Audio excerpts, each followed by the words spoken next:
Nunca pensé que mi vida terminaría siendo definida por una sola decisión desesperada. Cruzar la frontera, salir del único hogar que conocía, dejando atrás a mi madre enferma, a mis hermanos más pequeños y a una vida llena de carencias. Sí, pero también llena de certezas. Me llamo Ana María Reyes. Hoy tengo 37 años y te hablo desde un cuarto diminuto que alquilo por semana en las afueras de Houston. Trabajo cuando me llaman, como cuando me alcanza. Duermo con un ojo abierto y el otro soñando con una tranquilidad que parece no existir para gente como yo, porque yo no tengo papeles, no tengo permiso, no tengo voz. Recuerdo el día que crucé como si hubiera sido esta mañana. Era septiembre. El calor en el desierto era un monstruo que se metía en los huesos y no te soltaba. Íbamos 9 personas, guiadas por un coyote que solo hablaba cuando era para apurarnos o maldecir. Yo era la única mujer del grupo. Caminamos por más de 15 horas. A ratos sentía que mis pies sangraban dentro de los zapatos, pero no me atrevía a mirar, porque si me detenía, me quedaba. Y si me quedaba, me moría. Había algo en mí que me empujaba. No era ambición, era necesidad. Era esa imagen de mi madre tosiendo fuerte, agarrándose el pecho, diciendo que estaba bien mientras escondía la receta del inhalador que no podíamos pagar. Era el cuaderno de mi hermano menor, con las esquinas dobladas y las hojas manchadas de tanto reutilizarlas. Era la promesa que me hice a mí misma a los 14 años, la noche que nos cortaron la luz por tercera vez en un mes. Algún día voy a sacarlos de esto. Cuando por fin pisamos suelo estadounidense, no hubo celebración, solo silencio. Nadie decía nada, pero todos sabíamos que habíamos dejado algo atrás que nunca podríamos recuperar. Una parte de nosotros, la inocencia, la fe ciega, la idea de que todo se iba a arreglar solo. En ese momento, no lo sabíamos, pero el verdadero cruce no había sido de tierra, había sido de identidad. En mis primeros meses en Houston, viví en un cuarto sin ventanas con otras 5 mujeres. Dormíamos en colchonetas tiradas en el piso, rotando turnos para usar el único baño. El aire olía a sudor, arroz recalentado y desesperanza. Trabajaba limpiando casas de personas que no sabían mi nombre, pero sabían a qué hora llegar con la escoba en la mano. Me llamaban María, o simplemente la chica. A veces ni siquiera me miraban a los ojos. Recuerdo una señora en particular, rubia, elegante, con acento del norte. Tenía una casa tan grande que usaba intercomunicadores para hablar con sus hijos. Me pidió que limpiara su baño con un cepillo de dientes. Cuando terminé, me dio $5 extra. Me miró con una sonrisa y dijo que era por mi esfuerzo. Yo asentí. Le di las gracias. Luego lloré en silencio en el autobús de regreso. Pero no todo era miseria. También había pequeñas victorias que me recordaban por qué había venido. Cada vez que enviaba dinero a casa, y mi madre podía comprar sus medicinas. Cada vez que mi hermano me mandaba una foto de su uniforme escolar nuevo. Cada vez que podía comprarme una sopa caliente sin contar las monedas. Eran momentos fugaces, pero sostenían mi alma. Aprendí rápido a moverme como una sombra, a caminar mirando al piso, a no levantar la voz, a no hacer preguntas, a no enfermarme, a no confiar. Porque aquí, la ley no está de tu lado si no tienes papeles. Aquí, el miedo es una rutina. Es mirar por la ventana cada vez que pasa una patrulla. Es no abrir la puerta aunque alguien diga que trae una entrega. Es dormir vestida por si tienes que salir corriendo. Una vez, saliendo de un trabajo, vi cómo se llevaban a un hombre frente a su hija. Era albañil. Tenía las manos llenas de cemento y los ojos llenos de terror. Gritaba que no era criminal. La niña no paraba de llorar. Yo también. Desde ese día, cada vez que salgo a trabajar, me despido como si fuera la última vez. Las personas que no han vivido esto no lo entienden. Piensan que venimos a robar trabajos, a vivir del gobierno. No saben lo que es perderlo todo para ganar migajas. No saben lo que es vivir con miedo de existir. Yo no quería lujos, solo quería paz. Poder caminar por la calle sin temer que una patrulla me pare. Poder ir al médico sin pensar si ese día me deportan. Poder mirar al cielo sin sentirme una ladrona de aire. Pero incluso en medio de todo ese caos, encontré algo parecido a la esperanza. Fue en la forma de personas que, como yo, venían del mismo lugar, hablaban con el mismo acento, lloraban por las mismas razones. Compartíamos historias, tortillas y oraciones. En esos momentos, sentía que no estaba sola, que había un nosotros en este infierno de individualismo. y fue en ese pequeño rincón de solidaridad donde conocí a Carlos. El hombre que me haría sentir protegida por primera vez en años. El mismo que luego me entregaría a la inmigración con una frialdad que aún hoy no puedo comprender. Pero en ese momento, cuando lo vi por primera vez cargando una bolsa de arroz por las escaleras y ofreciéndome ayuda con una sonrisa, pensé que el universo, por fin, me estaba dando un respiro. Qué equivocada estaba. Carlos fue como una brisa cálida en un invierno interminable. Vivía en el apartamento de arriba, en el mismo edificio viejo donde las paredes eran tan delgadas que podías escuchar los sollozos de los vecinos en la madrugada. Al principio solo lo veía de lejos, cargando bolsas del supermercado, subiendo y bajando las escaleras con paso firme, saludando con un gesto de cabeza. Tenía una presencia tranquila, de esas que no hacen ruido, pero llenan un espacio.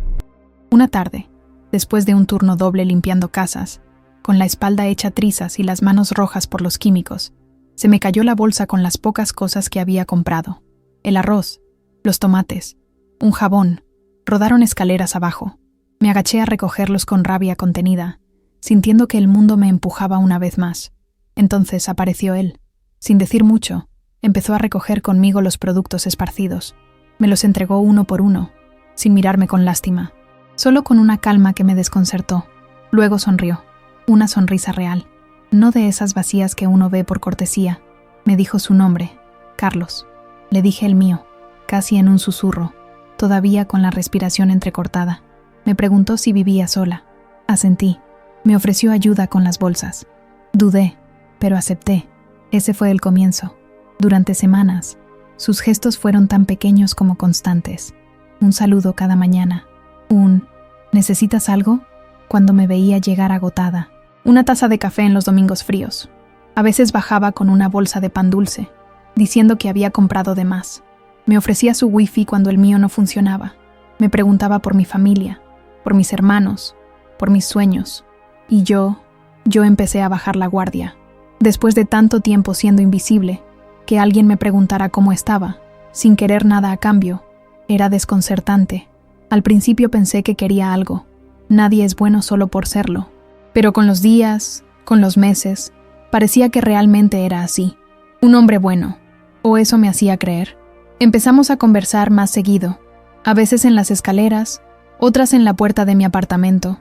Me hablaba de su infancia en Honduras, de cómo había llegado a Estados Unidos siendo apenas un adolescente, de lo difícil que había sido adaptarse, de los trabajos que tuvo, de cómo conocía el miedo en los huesos igual que yo.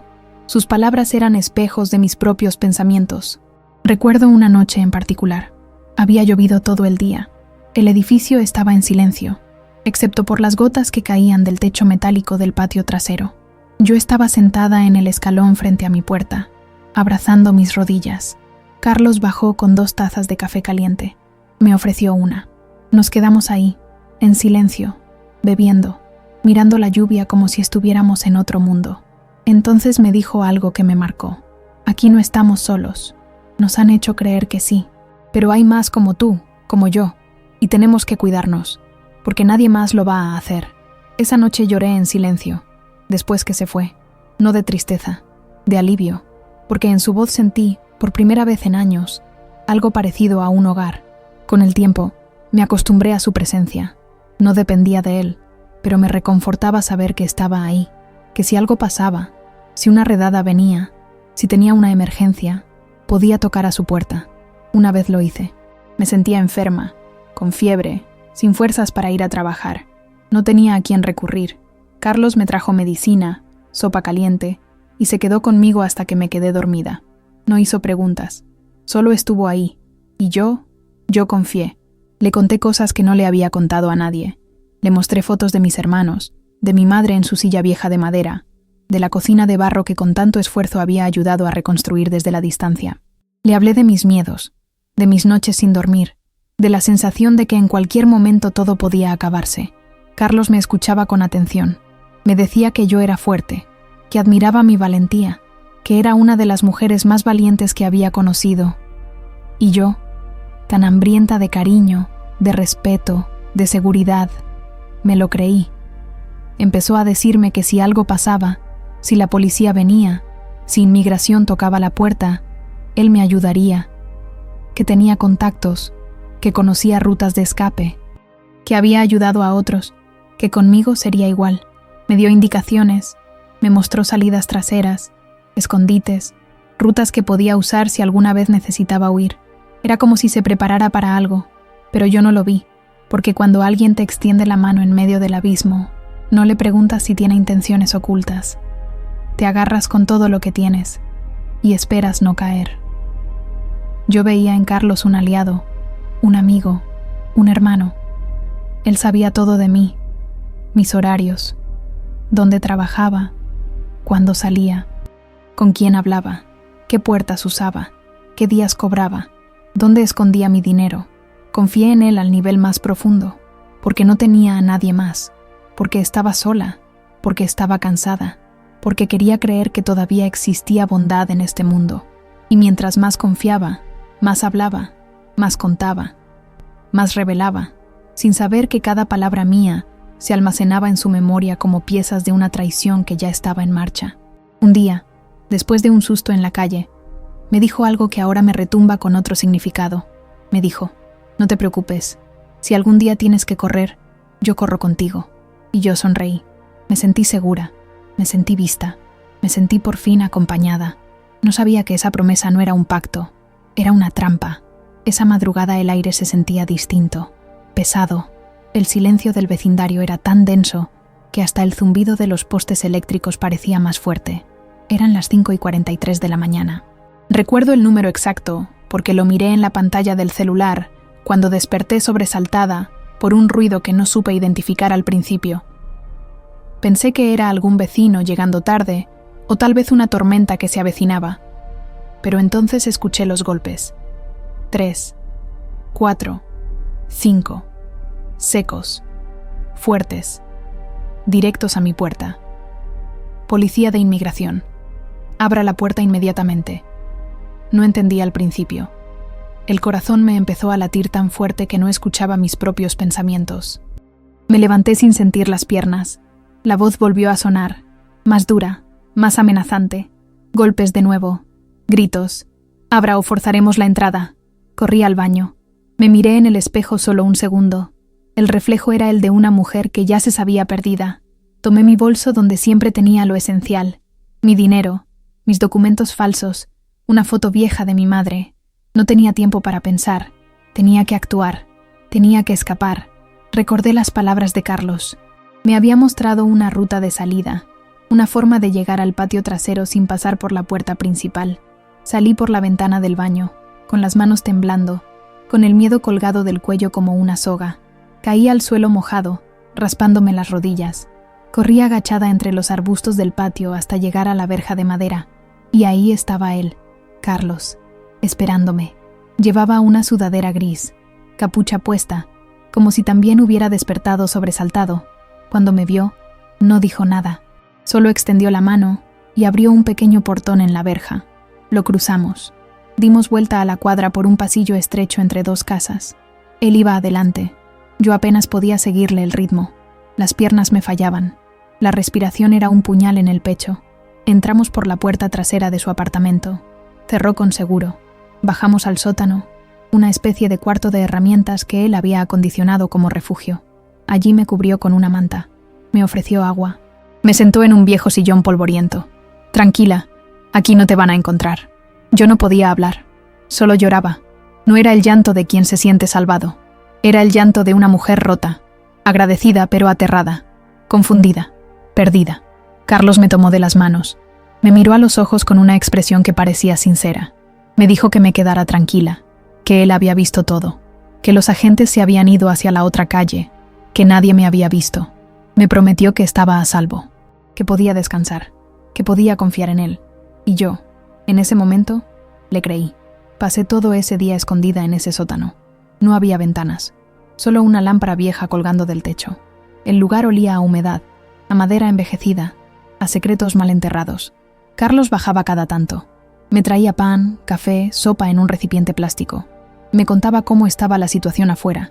Me decía que ya no había movimiento, que parecía que los agentes se habían ido, que por la noche podríamos planear qué hacer, que tal vez podía ayudarme a llegar a otra ciudad, que tenía un conocido que falsificaba documentos por un precio razonable. Yo lo escuchaba con atención. Lo miraba con los ojos de alguien que ve en otro ser humano una última tabla de salvación. A las 6 de la tarde, él bajó de nuevo con su celular en la mano. Me dijo que iba a hacer unas llamadas para ver si podía encontrar una ruta segura para mí, que no me preocupara, que no hiciera ruido. Me abrazó, me besó en la frente, me deseó suerte. Luego subió las escaleras y cerró la puerta tras de sí. Yo me quedé allí, a oscuras, en silencio, con los latidos aún acelerados, pero con una sensación rara de calma, como si lo peor hubiera pasado, como si ahora sí pudiera respirar. Esa noche no dormí. Me recosté en el sofá viejo, envuelta en la manta que él me había dado.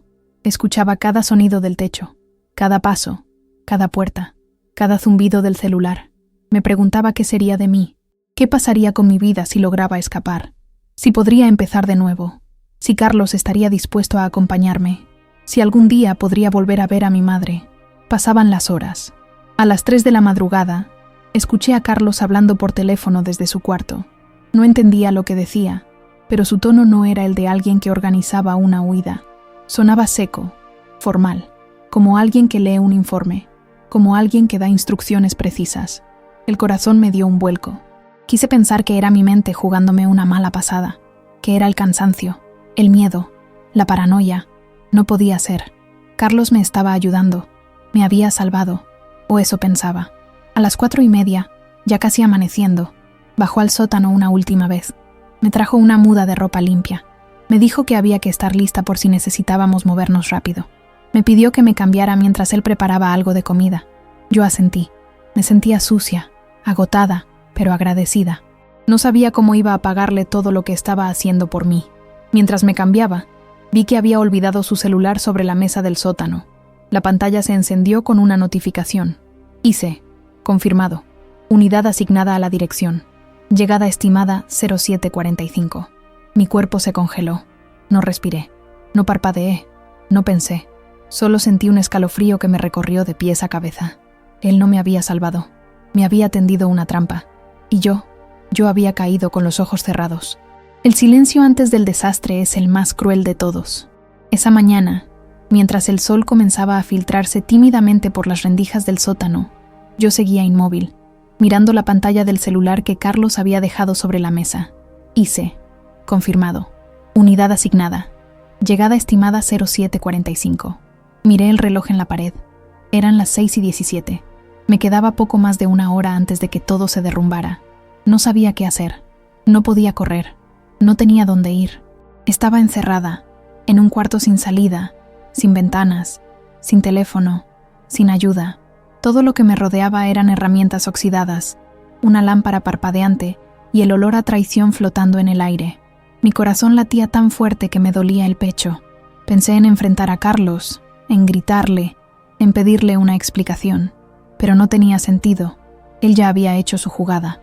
Yo solo era una pieza más en su tablero, otra historia para llenar un reporte, otra recompensa más en su bolsillo. Y sin embargo, bajó de nuevo, como si nada. Traía una bandeja con pan, 2 tazas de café y esa sonrisa serena que tanto me había engañado. Me habló como siempre, como si fuéramos amigos, como si el mundo no se estuviera cayendo en pedazos. Me preguntó si había dormido bien, si quería ducharse, si necesitaba algo. Yo asentí, fingí. Me obligué a tragar ese café como si no supiera que en poco más de una hora vendrían por mí. No le dije nada, no aún. Tenía que esperar, pensar, evaluar. La mente me trabajaba a 1000 por hora. Si le decía que sabía, podía ponerse violento. Si trataba de escapar, tal vez llamaría para adelantar la redada. Si lo enfrentaba sin pruebas, podía negar todo. Entonces respiré hondo, tragué mi rabia y esperé. Carlos subió de nuevo. Me dijo que volvería en unos minutos, que iba a comprar algo al mercado. Se fue tranquilo. Cerró la puerta del sótano con llave desde afuera, como quien encierra a un perro que no quiere que se escape. Yo corrí a la mesa. El celular ya no estaba, pero las palabras seguían grabadas en mi memoria como fuego en la piel. A las 7:33 escuché el primer motor. No era un coche cualquiera, era un vehículo grande, fuerte, de esos que uno aprende a identificar con el tiempo. Me acerqué a la pared, pegué el oído. Escuché voces, radios, pasos. Me senté en el sillón, temblando. Cerré los ojos y esperé.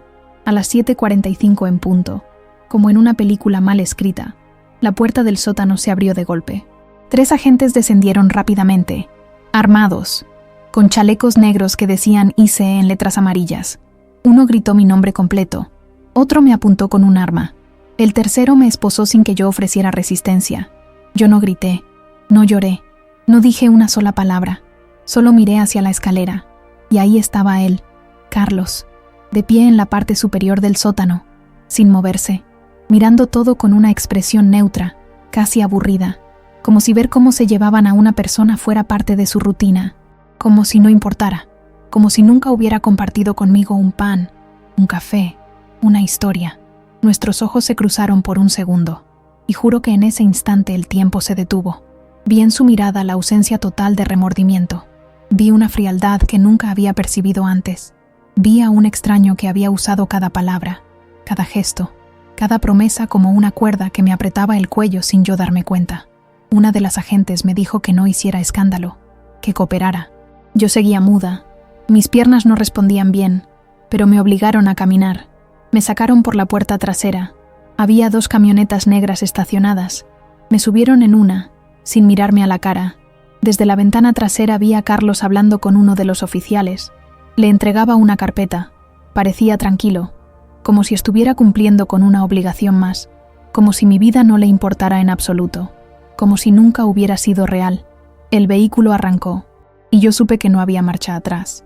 Todo por lo que había trabajado, todo lo que había sufrido, cada centavo enviado a mi madre, cada sacrificio, cada noche sin dormir, cada miedo tragado, cada dolor callado. Todo había terminado. Todo se había derrumbado en manos del único hombre en el que había confiado.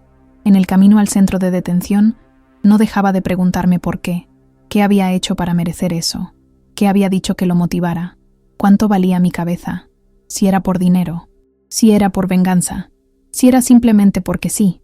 Y cuanto más pensaba, más me dolía. Porque la verdad era simple. Yo había confiado. Y me habían vendido. El centro de detención no olía a cárcel. Olía a abandono, a desinfectante barato y metal oxidado, a ropa sin lavar y lágrimas escondidas. Me despojaron de mis pertenencias al entrar. Me pidieron que me quitara los zapatos, la chaqueta, la dignidad. Me hicieron desnudarme frente a una oficial con guantes de látex que no me miraba a la cara. Revisaron cada centímetro de mi cuerpo como si escondiera algún secreto debajo de la piel. No lo encontraron, porque el único secreto era el que me ardía por dentro, la traición. Me dieron un uniforme anaranjado y una manta fina, como si eso fuera suficiente para cubrirme del frío helado que recorría los pasillos. Me asignaron un número, A799204. Dejé de ser Ana María Reyes. Dejé de ser mujer. Dejé de ser humana. Me convertí en otra cifra en la estadística de deportaciones. La celda tenía 4 camas metálicas y una ventana tan pequeña que apenas dejaba pasar luz. Compartía el espacio con 3 mujeres más. Una salvadoreña que llevaba allí casi un mes, una hondureña embarazada y una mexicana que no hablaba desde que la trajeron. Solo lloraba, cada noche, en silencio. El primer día no comí, no podía, el estómago estaba cerrado, la mente bloqueada. Me sentaba en la esquina, envuelta en la manta, viendo la pared como si pudiera atravesarla con la mirada. No quería hablar, no quería pensar, solo quería despertar, creer que todo había sido una pesadilla, que Carlos no me había entregado, que estaba en mi cama, que ese uniforme naranja no era mío, pero cada vez que me movía, el roce de la tela áspera contra mi piel me lo recordaba. Era real, muy real. Pasaban los días, lentos, iguales, insoportablemente iguales. Nos despertaban a las 6 con un silbato. Nos daban desayuno en bandejas de plástico, una especie de papilla sin sabor. Luego nos sacaban al patio, 1 hora al día, el resto del tiempo encerradas, sin reloj, sin noticias, sin futuro. Ahí adentro, las historias flotaban como fantasmas, cada una peor que la otra. Una mujer había sido denunciada por su expareja porque no quiso volver con él, otra por su jefe, después de exigir el pago de horas extra, algunas por sus propios hijos, nacidos aquí, que buscaban quedarse con la custodia de sus hermanos menores, y yo, por un vecino, no cualquiera, el que me había dado café, el que me había prometido protección, el que me había abrazado mientras lloraba. Me costaba aceptar que eso había pasado, que había personas capaces de eso, que el sistema lo permitía, que pagaban recompensas por traicionar a quien no tiene voz, que convertían la compasión en moneda. En una de las noches más frías, la mujer salvadoreña me habló. Me preguntó por qué estaba allí. Le conté un poco. Ella no se sorprendió. Me dijo que ya lo había escuchado antes, que muchos informantes comunitarios vivían de eso, que se hacían pasar por amigos, por familiares, por novios, que recogían información, esperaban el momento justo y luego hacían la denuncia, a veces por venganza, otras por dinero, a veces por ambas cosas. Me explicó que por cada deportación efectiva, algunos recibían hasta $1,000, otros menos, pero cuando no tienes nada, hasta eso parece mucho. Pensé en la voz de Carlos, en su forma de mirar, en las palabras exactas que usó cuando me ofreció ayuda. No era coincidencia, había sido una estrategia, y yo había sido su presa. El peor momento llegó al cuarto día. Nos llamaron una a una pequeña sala con una mesa y 2 sillas. Me dijeron que era para una entrevista de revisión. Entré. Una mujer, seria, cabello recogido, papeles frente a ella. Me preguntó sobre mis datos personales, mis entradas y salidas del país, mis vínculos familiares, mis trabajos. Respondí todo, hasta que dijo algo que me congeló.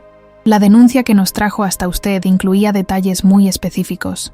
Su nombre completo, su lugar de origen, el sitio donde trabaja, sus horarios, incluso una lista de personas con las que se reúne los domingos. Mi garganta se cerró, me faltó el aire. ¿Quién dio esa información?, pregunté con voz quebrada. Ella me miró fijamente. No puedo revelar el nombre, pero fue alguien que lo conocía muy bien. No hacía falta que lo dijera. Yo ya lo sabía. Y aún así, dolía escucharlo en palabras ajenas. Carlos no solo me entregó, me desnudó ante el sistema. Dijo todo lo que sabía, cada conversación, cada dato, cada detalle que yo misma le había confiado. Salí de esa sala con una mezcla de rabia y vergüenza que me quemaba por dentro. Volví a la celda, me senté en el suelo y lloré como nunca había llorado. No por miedo, no por tristeza. Lloré por haber creído, por haber bajado la guardia, por haber abierto el corazón en un mundo que no perdona la ternura. Las otras mujeres me miraban. Algunas se acercaron. Una me abrazó. No decíamos nada. No hacía falta, porque en ese lugar todas conocíamos el sabor de la traición. Con los días, el centro de detención dejó de parecer un lugar de paso y comenzó a sentirse como una tumba con luz artificial. Nos movíamos como sombras entre pasillos grises, repitiendo rutinas que no llevaban a ningún lado. Despertar, comer lo que parecía cartón cocido, escuchar gritos de otras celdas, soportar el frío que calaba hasta los huesos y volver a intentar dormir mientras el silencio se llenaba de pensamientos que dolían más que cualquier sentencia. Cada historia era una herida abierta. Una mujer indígena de Guatemala no hablaba ni español ni inglés. Nadie podía comunicarse con ella. Solo lloraba en su rincón, abrazando un trozo de tela que llevaba en el bolsillo desde que la capturaron. Una madre de El Salvador había sido separada de su hijo de 5 años en la frontera. No sabía dónde lo tenían, ni siquiera si estaba vivo. Nadie le daba respuestas. Una joven mexicana había sido violada por el coyote que la cruzó. Denunció. La encerraron a ella. Yo escuchaba. Guardaba cada historia como una piedra más en mi pecho. Pero también empezaba a despertar algo dentro de mí. Algo que llevaba años enterrado. Furia. Una noche, mientras intentaba dormir, la mujer salvadoreña me susurró. Tú sabes quién te entregó, ¿verdad? Asentí sin abrir los ojos. Eso es abuso. Es manipulación. Es una forma de violencia.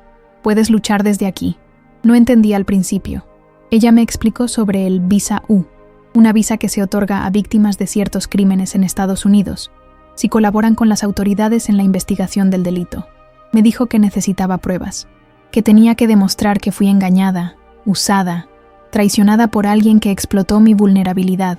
Era la primera vez que escuchaba la palabra víctima, referida a mí. Yo siempre me había visto como sobreviviente, como luchadora, pero nunca como víctima. Me costó aceptarlo. Y aún más, me costaba confiar en que el sistema que me había encerrado ahora pudiera ser también la vía de escape. Pero no tenía otra opción. Pedí hablar con un defensor público. Tardaron días en darme cita. Finalmente, me llevaron a otra sala, esta vez con una mujer joven, con rostro serio y mirada cansada.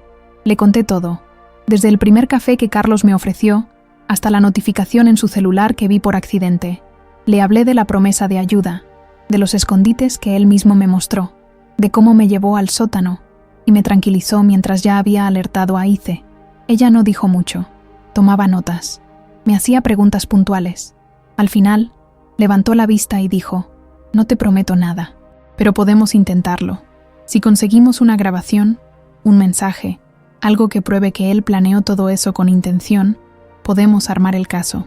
Yo no tenía el celular, no tenía pruebas físicas, solo mi palabra. Pero entonces recordé algo. Un amigo mío, antes de todo esto, había arreglado mi teléfono viejo. Le había instalado una aplicación que grababa las llamadas automáticamente.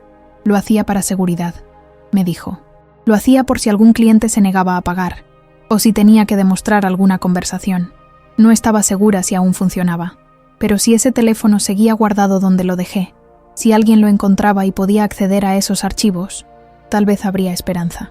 Pedí hacer una llamada. Me la negaron. Pedí hablar con la embajada. Tampoco. Entonces escribí una carta. La escondí en mi ropa interior. La memoricé. Y cuando me llevaron a la enfermería por una revisión de rutina, vi a una mujer que reconocí. Trabajaba en una organización de derechos humanos. Había dado una charla meses antes en mi iglesia. Ella no me reconoció, pero yo sí. Aproveché un descuido y dejé caer la carta en su bolso, mientras ella revisaba unas carpetas en la mesa del consultorio. No sé cómo lo hice, solo sé que lo hice. Y recé. Pasaron días sin noticias, días eternos. Mi nombre no aparecía en ninguna lista. No me llamaban. No me decían nada. Empecé a perder la esperanza de nuevo, hasta que una mañana vino una funcionaria con expresión seria. «Empaca tus cosas. Vas a ser trasladada». Pensé que era la deportación, que mi carta no había llegado, que Carlos había ganado.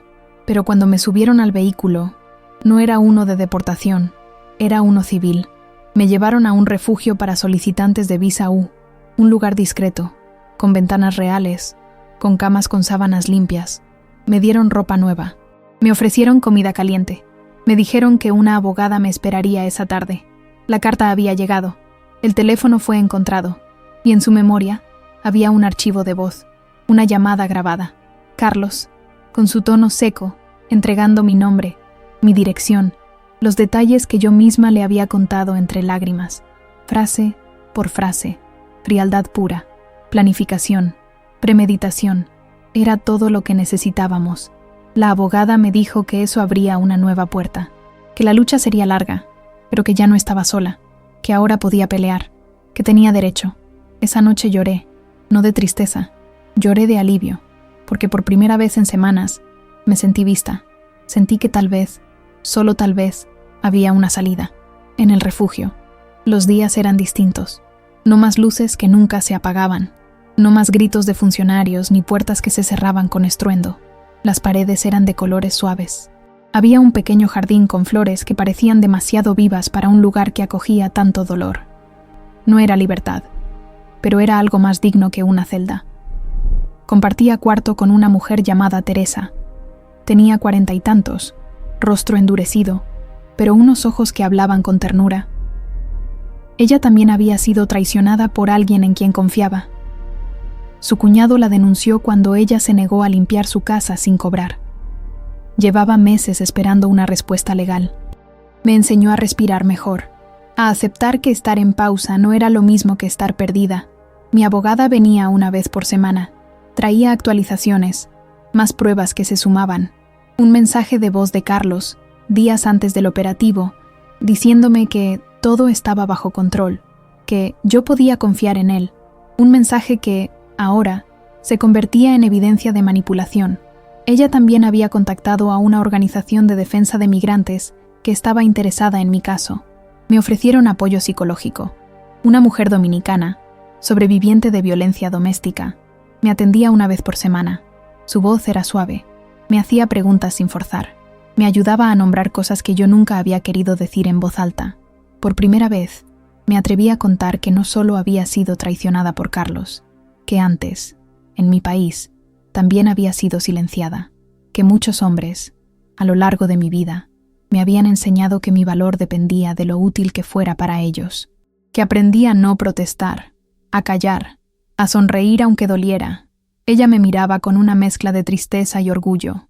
Me dijo que mi historia no era la única, pero que eso no la hacía menos valiosa, que contarla era un acto de resistencia, que hablar era recuperar mi poder. Empecé a escribir, pequeñas cartas, párrafos sin orden, recuerdos rotos, frases como «yo confié y me traicionaron» o «tengo miedo de volver a creer en alguien». Llenaba cuadernos enteros, no para publicarlos, solo para vaciarme por dentro, para no reventar. Una tarde, Teresa me propuso que fuéramos a una reunión del grupo de mujeres del refugio. Dudé, no quería volver a escuchar más dolor, pero fui. Y ahí, sentadas en círculo, con té caliente entre las manos, escuché historias que eran espejos rotos de la mía. Una mujer nicaragüense contó que su mejor amiga la entregó por celos. Otra, de Venezuela, había sido extorsionada por un pastor que prometía ayuda legal a cambio de favores. Una joven de Colombia fue detenida tras llamar a la policía para denunciar violencia. En lugar de ayudarla, la esposaron. El patrón era el mismo: mujeres vulnerables, sin papeles, sin redes, que confiaron en alguien y fueron traicionadas. Pero en medio del dolor, también había fuerza. Una fuerza que no era de gritos ni de rabia. Era la fuerza del que sigue de pie cuando todo ha intentado derribarlo. La fuerza de las que, aún rotas, siguen reconstruyéndose. Salí de esa reunión con algo nuevo en el pecho, una especie de fuego lento. No era venganza, era dignidad. Días después, mi abogada me llamó con una noticia.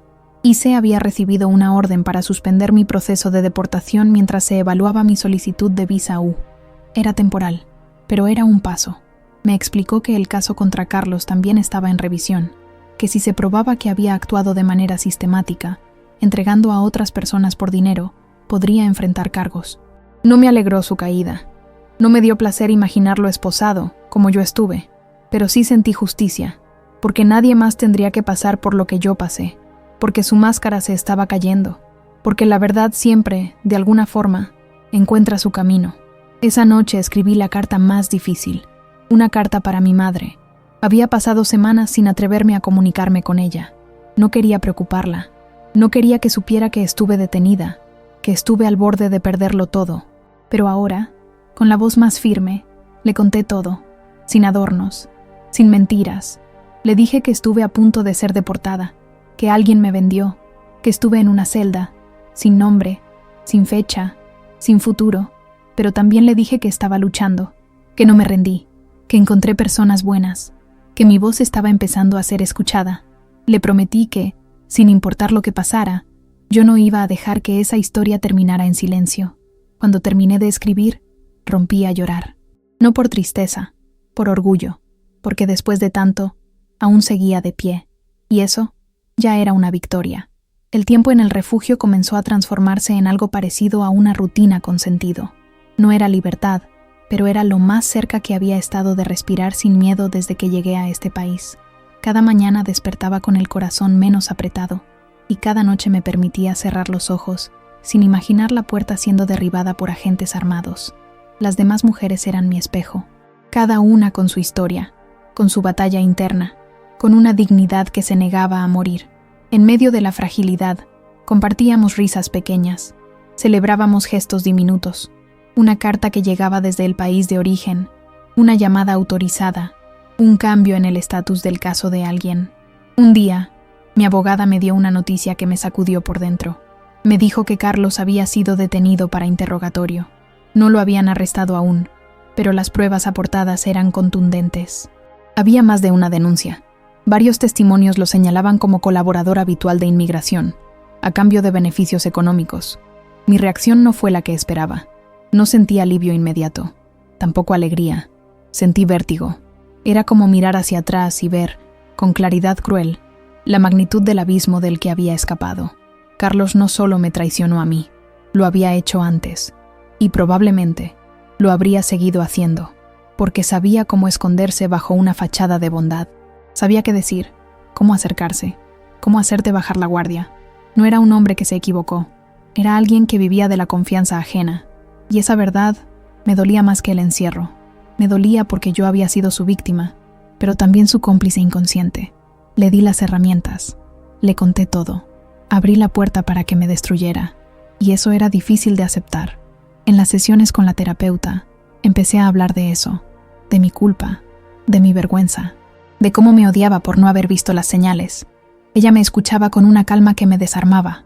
Me dijo algo que nunca voy a olvidar. No te culpes por confiar. Culpa al que usó esa confianza como arma. Confiar no es debilidad. Lo que él hizo fue violencia. Esa frase cambió algo en mí. Empecé a mirar mis heridas con menos juicio, a entender que el dolor no era mi culpa, que sobrevivir no era solo seguir viva, sino también reconocer que merecía algo mejor. Comencé a escribir con más frecuencia. Cada página era una forma de exorcizar los fantasmas. No escribía solo sobre Carlos, ni sobre la detención. Escribía sobre mi niñez, sobre mi madre cocinando con leña, sobre mis hermanos corriendo descalzos por el patio de tierra, sobre el olor a mango maduro en las tardes de verano. Escribía para recordar que yo era más que esta historia, que tenía raíces, que venía de una línea de mujeres fuertes, aunque calladas. Un día, una voluntaria del refugio leyó uno de mis textos. Me preguntó si podía compartirlo con una organización de mujeres migrantes que publicaba relatos anónimos. Dudé, pero al final acepté. Semanas después, me llegó una copia impresa.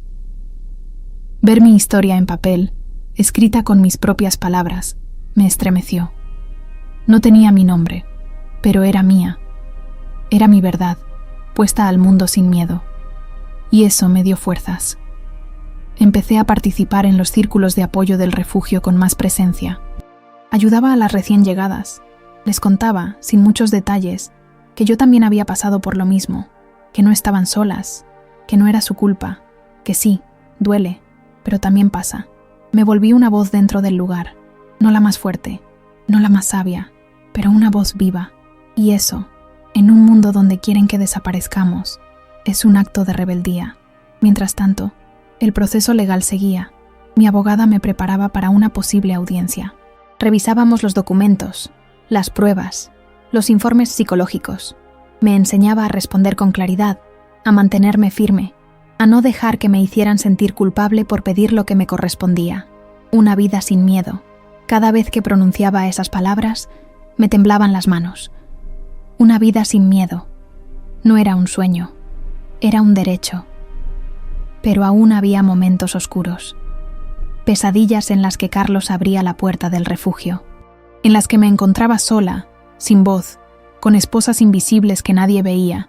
A veces despertaba empapada en sudor, con el pecho hecho un nudo, pero entonces veía a Teresa dormida a mi lado, o escuchaba los pasos suaves de las trabajadoras sociales, o sentía el murmullo de alguna oración en la habitación de al lado, y eso me devolvía al presente.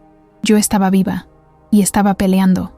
Una tarde, recibí una carta de mi madre, escrita con su caligrafía temblorosa. Me decía que estaba orgullosa de mí, que nunca dudó de mi fuerza, que pase lo que pase, ella siempre iba a estar esperándome, con arroz con leche y tortillas calientes. Me pidió que no dejara que el odio me cambiara. Esa última frase me acompañó por días. No dejes que el odio te cambie, porque era fácil odiar. A Carlos, al sistema, a este país que te sonríe mientras te clava un cuchillo por la espalda. Pero si algo me había mantenido viva, no era el odio, era el amor, a mi madre, a mi pasado, a lo que merezco ser.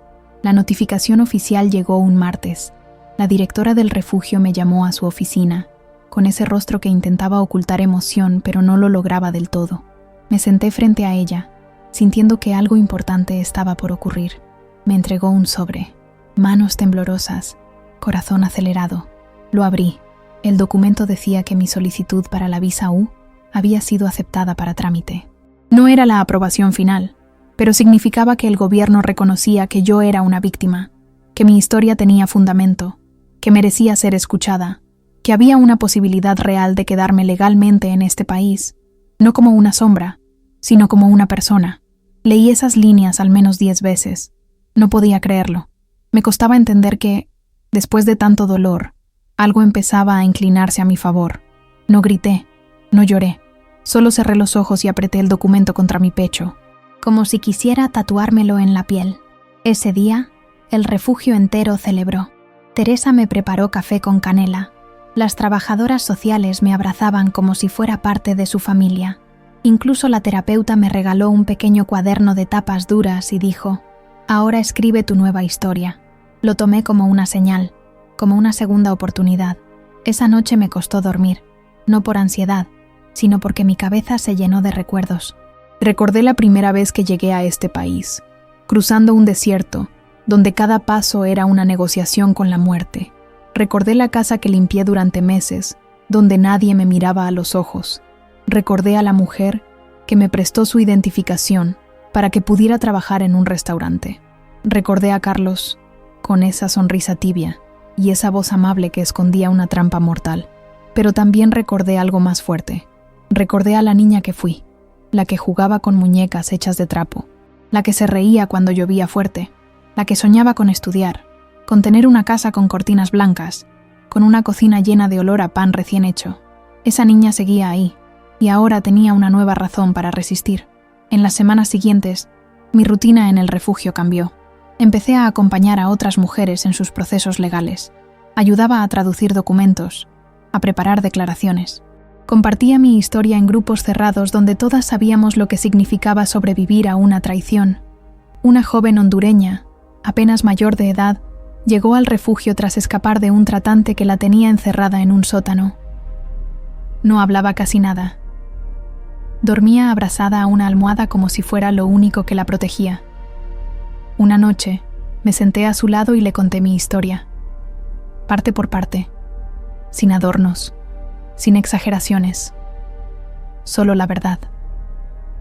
Cuando terminé, ella no dijo nada. Solo me miró y me tomó la mano. Ese gesto me confirmó algo que ya intuía. Cada historia compartida era una semilla de resistencia. No importaba si algún día me daban la visa definitiva o no. No importaba si mi futuro estaba en este país o en otro. Lo que importaba era que mi voz, mi experiencia, mi dolor convertido en palabras, podía ser refugio para alguien más. Poco después, la organización que publicó mi texto anónimo me invitó a participar en un taller de escritura para mujeres migrantes. Era en otra ciudad. Me ofrecieron cubrir los gastos, el transporte, el hospedaje. Dudé. Me daba miedo salir del refugio, de la única zona segura que conocía en mucho tiempo. Pero mi abogada me animó. Me dijo que eso también era parte del proceso de sanar. Acepté. Al llegar al taller, me encontré con más de 20 mujeres de todas partes. Perú, Haití, Brasil, El Salvador, Nicaragua, México. Cada una con su acento, su historia, su cicatriz. Compartíamos lo mismo, la necesidad de narrarnos, de reconstruirnos a través de la palabra. Escribí sobre el sótano donde Carlos me escondió, sobre el café que me ofreció mientras me entregaba, sobre el sonido de las botas de Ise bajando las escaleras, pero también escribí sobre la noche en que me dijeron que no iba a ser deportada, sobre la carta de mi madre, sobre el primer cuaderno que llené con frases como «Yo no soy lo que me hicieron, soy lo que decidí ser después». Al final del taller, hicimos una lectura colectiva. Por primera vez, le puse voz en público a mi historia. Mis manos temblaban, la voz se quebraba a ratos, pero nadie me interrumpió, nadie me juzgó. Cuando terminé, hubo un silencio largo. Luego, una mujer del fondo dijo con los ojos llenos de lágrimas: «Gracias por tener el valor que yo todavía no tengo». No supe qué responder, solo asentí, porque entendí que, a veces, hablar no es solo liberar lo propio, es abrir una puerta para que otras también puedan salir de su encierro. Volví al refugio distinta, no porque todo estuviera resuelto, sino porque ahora sabía que había algo dentro de mí que nadie podía volver a robarme. Mi voz, mi dignidad, mi historia. A veces, uno no se da cuenta de lo lejos que ha llegado hasta que mira hacia atrás, hasta que vuelve a recorrer con la memoria cada escalón de la caída, cada rincón oscuro del dolor, cada segundo en el que pensó rendirse. Y sin embargo, aquí estoy, aquí sigo. No tengo papeles definitivos todavía, no tengo una casa propia, no tengo certezas sobre el mañana, pero tengo algo que antes me fue arrebatado, la esperanza. Y eso, en este país, en este mundo, es un tesoro. Mi solicitud de visa U sigue en trámite. Puede tardar meses, incluso años, pero cada día me acerco un poco más. Sigo escribiendo, sigo compartiendo, sigo ayudando a otras mujeres a entender que no están solas, que hay salida, que hay vida después del miedo. Carlos nunca se disculpó, nunca me buscó, nunca envió una palabra. Su caso fue remitido a una corte federal. Su nombre salió en artículos de prensa local. La comunidad donde vivía comenzó a desconfiar de otros como él. Eso me dolió también, porque la traición de uno no debe ensuciar a todos. Hay muchos hombres buenos, yo lo sé, los he conocido, pero cuando alguien en quien confías te destruye, es difícil volver a abrir el corazón. Todavía tengo cicatrices invisibles. Hay noches en las que el sueño no llega. Hay sonidos que me devuelven al sótano. Hay rostros que se parecen demasiado al suyo, pero ya no vivo atrapada en ese recuerdo, porque entendí algo esencial. No somos lo que nos hicieron, somos lo que decidimos construir a partir de eso. Hoy, ayudo en un pequeño grupo comunitario de apoyo a mujeres migrantes. Leemos cartas, traducimos documentos. A veces solo tomamos té y lloramos en silencio. Pero cada lágrima compartida es un muro que se derrumba. Cada palabra dicha es una cadena que se rompe. Cada historia contada es una semilla de libertad. Mi madre aún está en mi país. A veces la escucho decir que no entiende cómo no me quebré. Yo le respondo que sí me quebré. Muchas veces. Que estuve rota por dentro, gritando en silencio, comiendo miedo todos los días. Pero también le digo que no se trata de no romperse. Se trata de aprender a recogerse, pedazo por pedazo, y seguir. Si tú que estás escuchando esta historia has sentido alguna vez que no vales nada, que nadie te ve, que te usan y luego te descartan, quiero que sepas algo. Tú importas. Tu historia importa. Tu vida importa. No dejes que nadie te convenza de lo contrario. No creas en quienes te exigen silencio a cambio de protección. No entregues tu voz para recibir migajas de seguridad. Tú mereces más. Gracias por quedarte hasta aquí. Gracias por escuchar mi voz cuando muchos quisieron apagarla. Gracias por hacerme sentir que no estoy sola. Cada vez que alguien escucha una historia como la mía, se abre una rendija de luz en esta oscuridad que nos rodea. Y esa luz es necesaria, vital. Si te conmovió esta historia, si en algún momento sentiste que algo en ti también dolía con cada palabra, te invito a que te suscribas al canal. Aquí no contamos cuentos. Aquí contamos verdades. Verdades que duelen, pero que también curan. Historias como la mía, como la tuya, como la de tantas otras que aún no se han atrevido a hablar. Y si quieres ayudar, deja tu comentario. A veces, una sola frase puede sostener a quien está a punto de caer. Puedes escribir, mi historia también importa. Tu voz puede ser el eco que alguien necesita para no rendirse. Desde lo más profundo de mi corazón, gracias por acompañarme. Y ahora, si estás lista para otra historia real, otra confesión que también merece ser escuchada, el próximo video ya está en tu pantalla. Te espero ahí, porque juntas, nuestras voces son imposibles de ignorar.